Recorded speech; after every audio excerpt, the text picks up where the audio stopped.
Hello. Happy Wednesday, NVIDIA earnings day. How's everyone doing? Good morning, Sterling. What else? Sterling putting in lots of news and other things in the chat. Good morning, Patrick. Thank you for that, Sterling. We did see Target was a miss, and I was a miss. I'm just going to go through. TJ Maxx was a beat, but guides down. So, I mean, I was not celebrating Walmart's earning as much, even though it was a beat. It wasn't that impressive. But now you have TJ Maxx missing, you have Target missing. I think these, when they report the fourth quarter, it's going to get real interesting because they already said they cut prices on 2,000 holiday items. You know, the consumer's slowing down on the low to medium end, but we have stuff like Williams-Sonoma, beat. The high end, which owns a lot of the assets, still kicking, still doing fine. So there's a huge disconnect. The whole middle section is getting wiped out. But they want another rate cut. Oh boy. And inflation is not going away. Good morning. Hit the like for Mike. Yes, I got that. Hello, Charles. Again, thank you for tuning in. Let's see. Let's get right to it. Again, there's not much coming out today. We already hit the mortgage rate. Again, mortgage rates continue to climb because of the 10-year, not because the Fed funds rate. They don't follow the Fed funds rates. We have EIA numbers coming out at 10:30 Eastern, and that's really it. It's all going to depend on NVIDIA after the close. I mean, NVIDIA was responsible for 75% of the rise of the S&P yesterday. Think about that.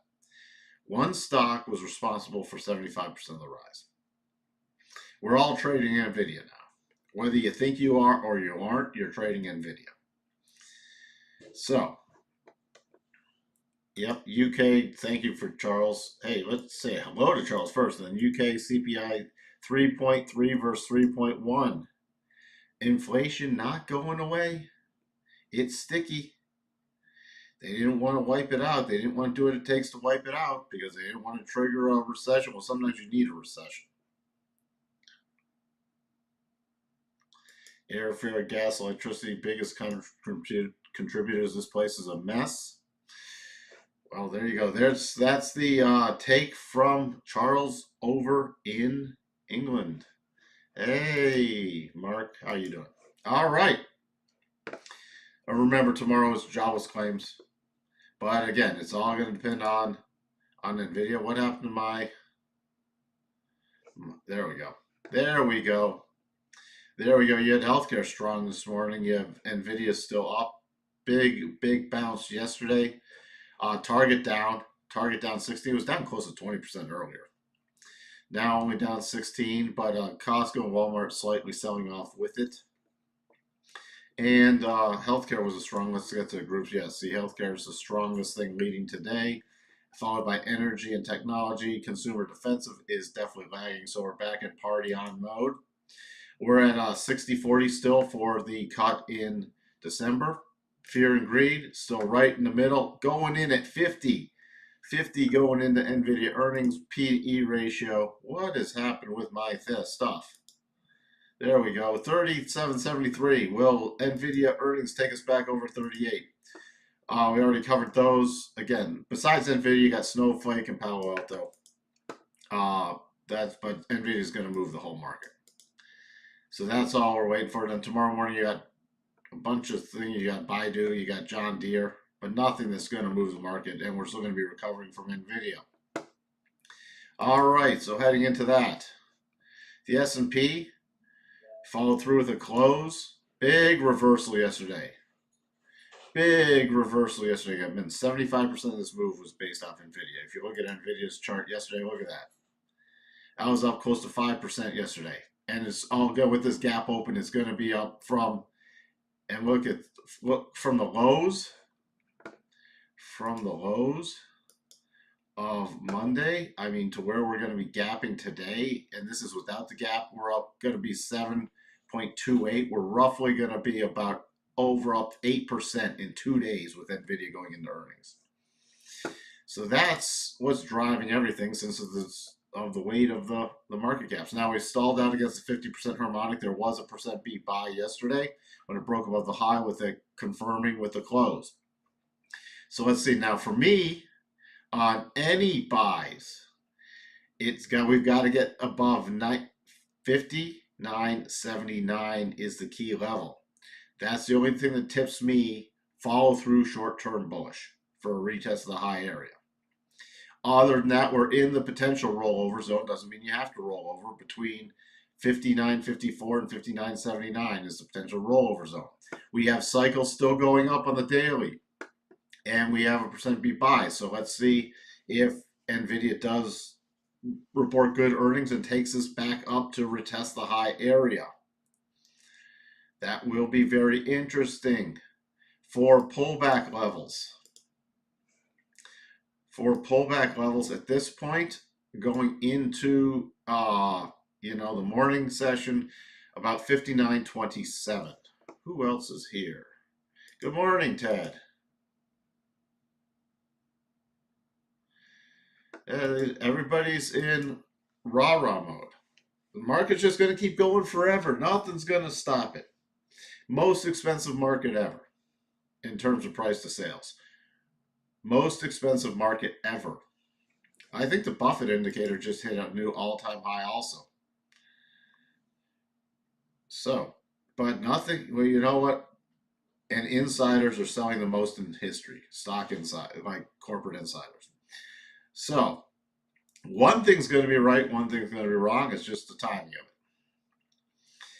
That's your key level. On a minor pullback, keep an eye on about 59.38. On a bigger pullback, 59.27.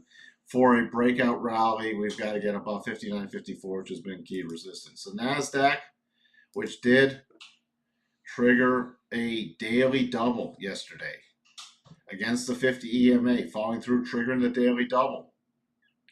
The targets on this are 28.86. 29.62, and then you still have a gap fill also, remember, back to 21.011, with the final target being 21.043, which if it followed through and hit that final target and closed above it, it would also take it above the 62.5 harmonic. So that is very, very key. The little key support I have marked on here is about 20,730. We break below that, your major support's coming in at 26.82. The key resistance going into the open is 20,828.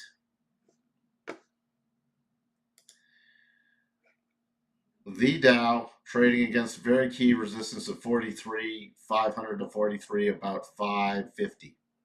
That's key resistance, key support coming in at 43,400. Other than that, not much to talk about. Dow still closed within the rotation zone yesterday. So, good morning, Richard. Good morning, Dark Screen Sleep.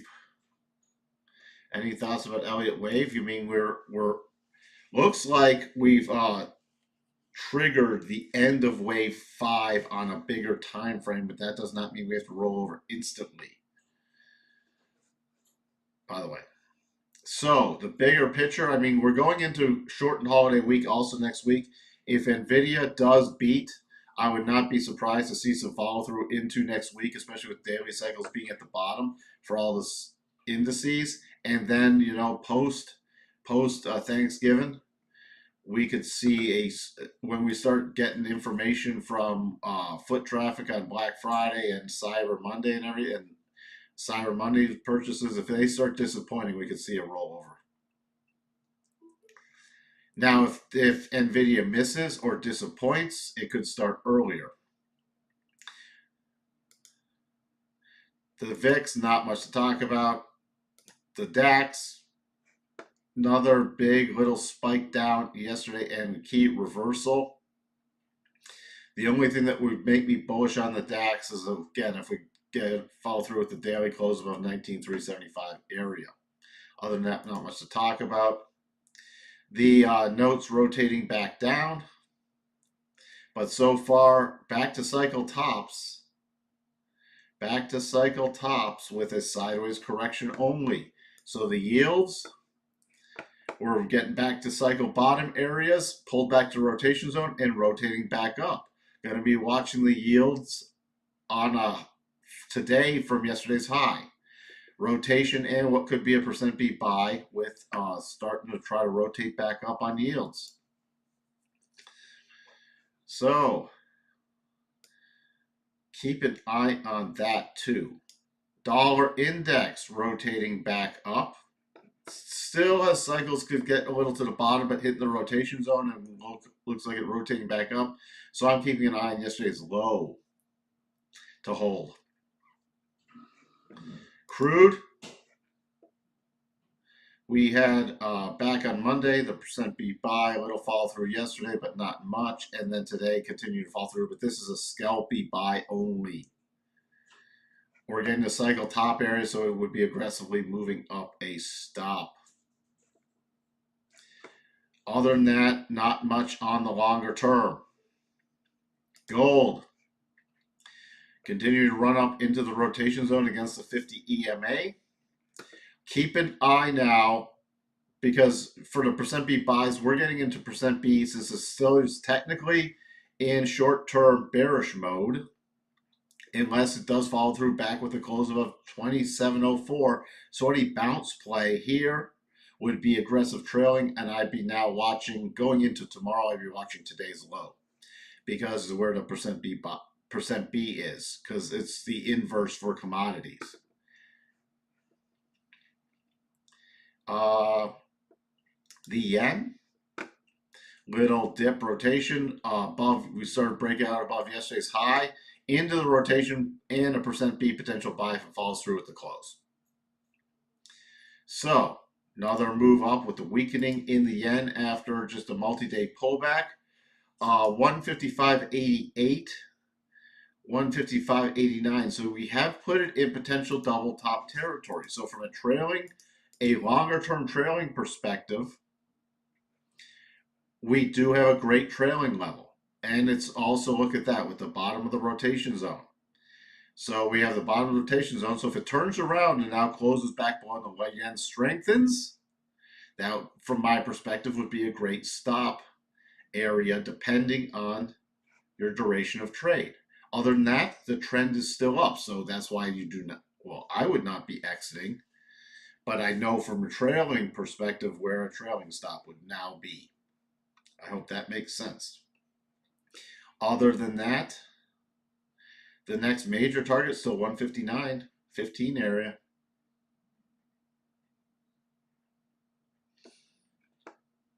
Curious to see with this little pause area also. Curious to see where that would put it with the short-term forward harmonics. Look at that. Harmonic cluster right there. There we go. Euro, little correction in the rotation zone, getting back to cycle tops and rotating back down. So this was pretty much just a sideways correction, letting the rotation zone decline, and that's why I'll be watching for potential breakout again in the dollar moving higher and the euro moving lower after trading against very key support area. We do start breaking below this. There's a magnet price back to about 104. Spiders, yesterday with a percent beat buy, so next target's higher, 592 and then 594, 594.05 on a closing basis. There's still a gap fill to potentially 593.35. This is also a little mini daily double bottom trigger. If you're looking at that,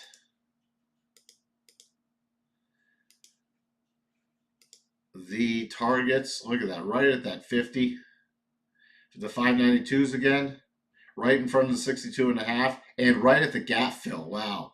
590, what is that? Let's just 593.65. And then the final target, the prior harmonic. So,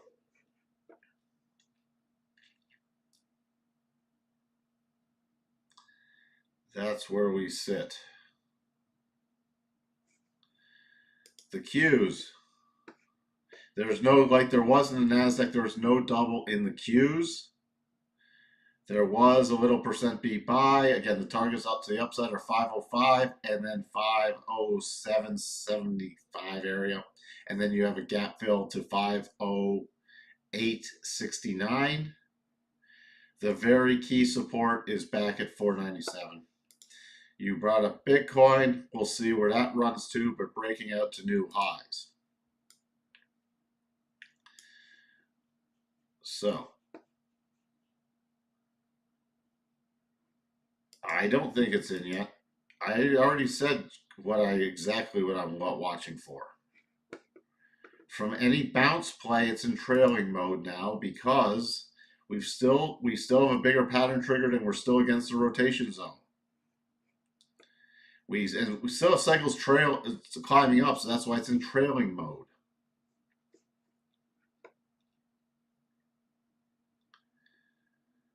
All right, what else do we have? We have Tesla, by the way, still has a potential double top. So from any trailing area, the trigger on that would be a close below 309.22.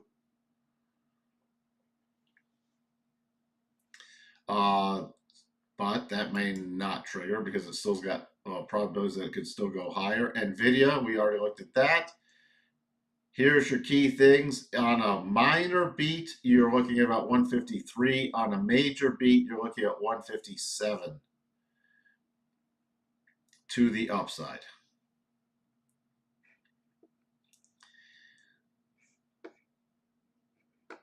I just did Tesla.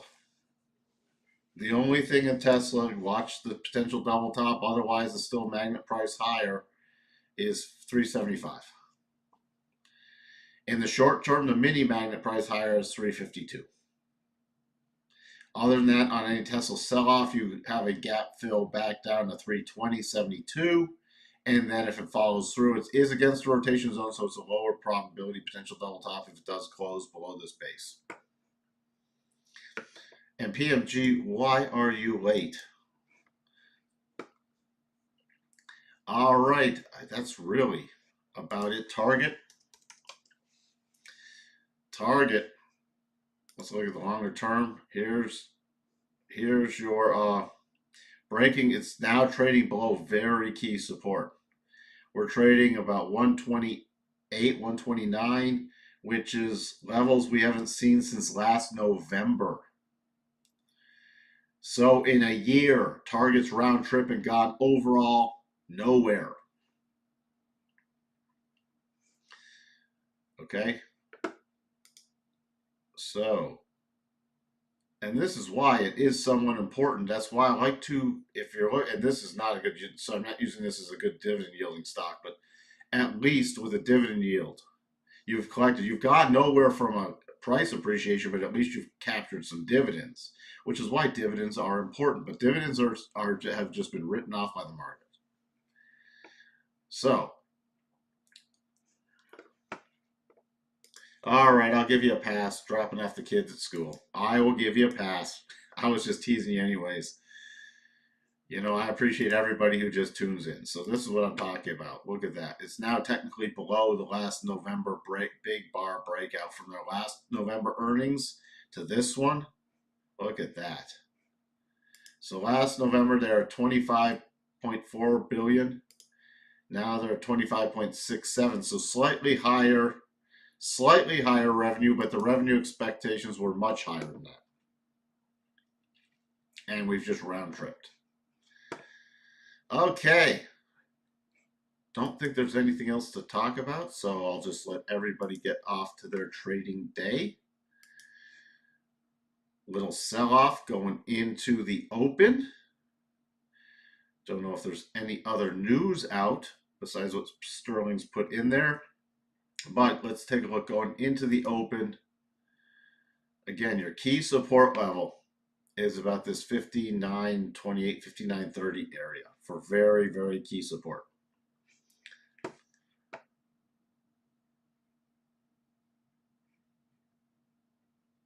Hey, Andrea, how you doing? Thanks for tuning in. Were you dropping off the kids at school also? Again, kids take precedence over a silly financial live stream. I'm glad you're tuning in, though. All right, with that, I shall talk to everyone later. If you did come in late, and I did cover stuff still like the S&P and NASDAQ with the little mini buy setups that they had. So make sure you will watch the replay, and I will see everybody later. Well, I'll see everybody tomorrow after we know what NVIDIA did. Oh, Ukraine fires UK Storm Shadow missiles into Russia. Fantastic. Here we come with World War III. Wow, we don't need World War III. Things are challenging enough. We don't need a World War III. All right. Everyone have a fantastic day, and I'll talk to everyone later. Bye for now.